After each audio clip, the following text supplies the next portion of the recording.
When my mother and I started our nursing agency back in '96, we had $5,000 as our payroll float money. Thinking about that today actually makes me laugh. We had no choice but to be creative and grow organically. In the current environment, it's going to be hard to run a nursing agency with just $5,000. In today's video, I'm going to cover a few options that you have to fund your expensive nursing payroll and grow your agency while demand is hot.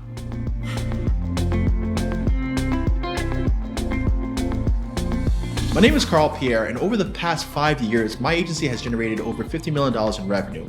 On this channel, we teach how to start, grow, and sell successful companies. We're on a mission to help others find the same success that I have. Nurses make good money, and most staffing contracts pay out every 30 to 60 days.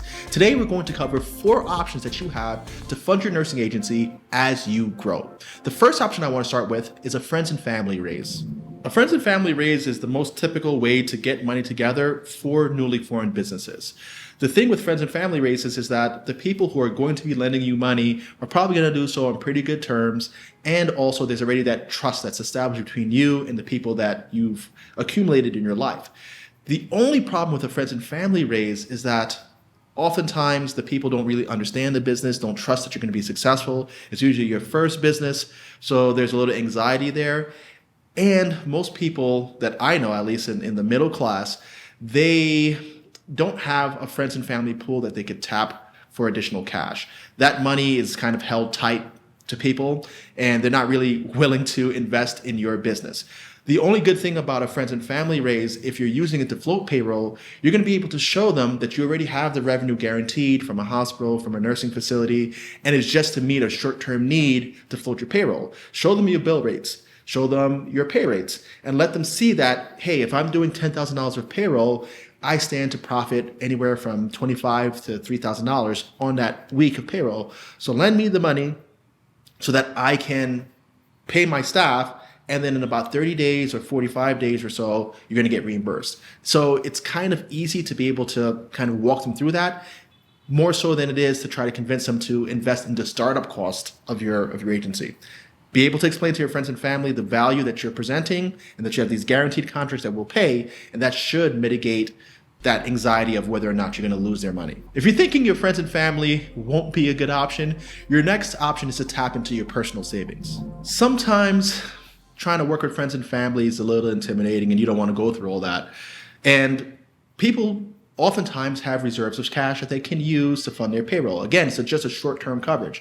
So if you needed to tap your 401k, your personal savings, you can do so. Now, a lot of people will advise not to use your personal money in your business. But again, this is just to float payroll. This is not about the initial startup costs or the spend associated with running your business. You know this money is guaranteed. So if you had a retirement account that you could tap into, home equity that you could tap into, or any other, even an advance on your credit card, if the percentages make sense, because you might only be taking out that advance for a month or two. And if that advance is going to be charged 2% interest or whatever it's going to be, that's still going to be enough to offset the amount of money that you're going to be making by covering your payroll. Remember, I'm not advising that you take your personal savings or draw from your 401k or take a loan against your 401k to cover business expenses. I'm talking about just your payroll float. Option 3 is one of the better options and is usually reserved for businesses with 2 to 3 years of good financials and good credit history. For option 3, I suggest a commercial line of credit. A commercial line of credit is going to be a really good option and a long-term option for your payroll float. Lines of credit function where you're given an account or you're given an amount of money that you could draw down from. For example, you might get a line of credit for $1 million and you're only going to get charged on what you draw down.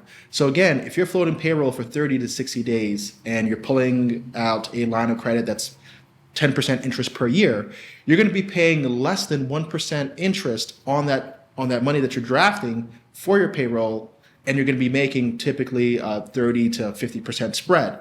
So the cost to do business is only 1%. Now, the thing with a commercial line of credit is that they're not easy to get. You can't just go to a bank when you're starting your business and say, hey, I would like to get a $100,000 line of credit so I could manage my payroll. You have no business history. That's why you're going to need about 2 and more often than not 3 years of good financials. And what do I mean by good financials? You're going to need tax returns proving that you're profitable, and you're going to need to be able to produce bank statements. Now, we've partnered with healthcarebackoffices.com to actually manage the books of companies.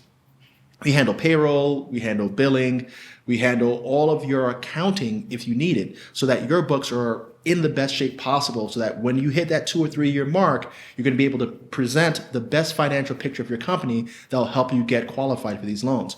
What happens with a lot of startups is that they don't really manage their books. They're concerned with just getting the business, watching their bank account grow. They're not segregating their accounts properly. They're not putting together their financials properly. They're trying to kind of manipulate their tax returns so they pay minimal taxes. But when the time comes for them to get a loan or to prove their financial value, they can't do it because their books are bad.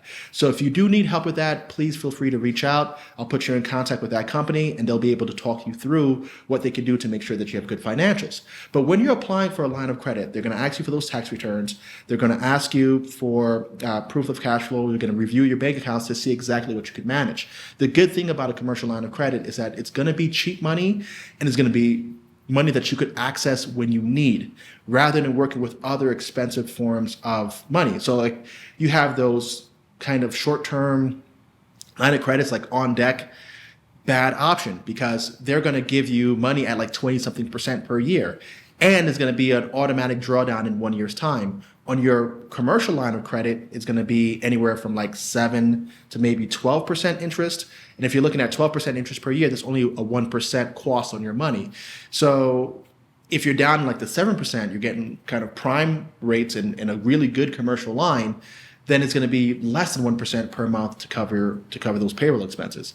So everything that you should be doing, if you're in the early stages of your business, you should be preparing to kind of qualify for that commercial line. Use the other methods I described, the friends and family, pulling out of your personal savings to cover until then, but you really want to put yourself in a position to get those commercial line of credits.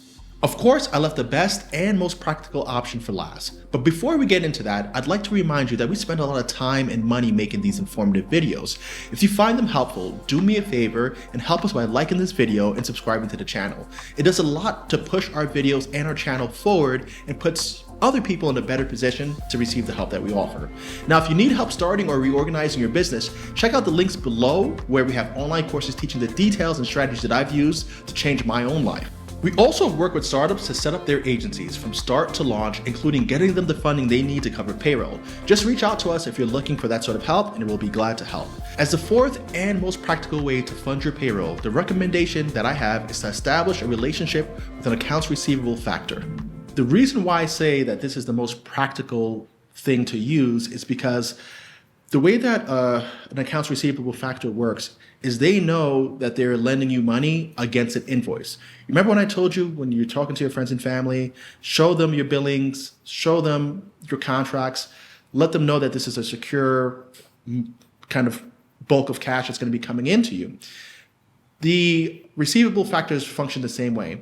What they do, instead of judging you as the person of being creditworthy, they judge the facilities that you're contracting with. They will do a background check on each facility that you contract with to see what is your credit worthiness, and they'll tell you that they'll guarantee a certain amount of invoices from that particular vendor. Let's say you have a contract with a skilled nursing facility and they have a good credit rating. The factor will do a background check on that facility, look at the terms of your contract, and from there, what they'll do is say, hey, this facility, we think that we'll cover $100,000 of invoices from there. What they do next is you put them in your kind of receivable chain. So when you send an invoice to that facility will make payment to the factor. But you're also going to send your invoice to the factor. So let's just say the monthly invoice was $80,000. The factor will pay you in 2 to 3 days 80% of that $80,000. So that would be $64,000. That would be enough to cover your payroll typically for a duration of time. What they then do is when they receive the check from the facility 30 days or 60 days later, they'll subtract their percentage piece out. Now, the downside to a factor is that their cost could be kind of high. You're talking about 2 to 3% per month. So that's going to be more expensive than the commercial line of credit, but easier to get in the early stages of your business. Also, they're going to give you enough money to meet your payroll. And when the profit portion comes in, because you negotiated good rates for yourself, when that balance comes in, from that $80,000, which would be what, $16,000.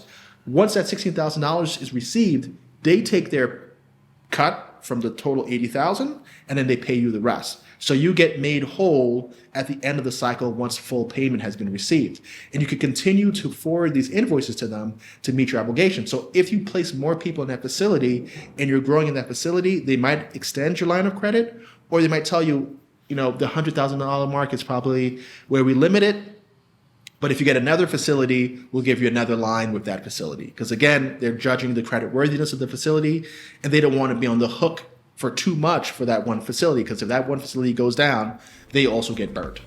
If you want more tips on how to grow your business, check out this video right here. There's valuable lessons in each of our videos that you can't afford to miss.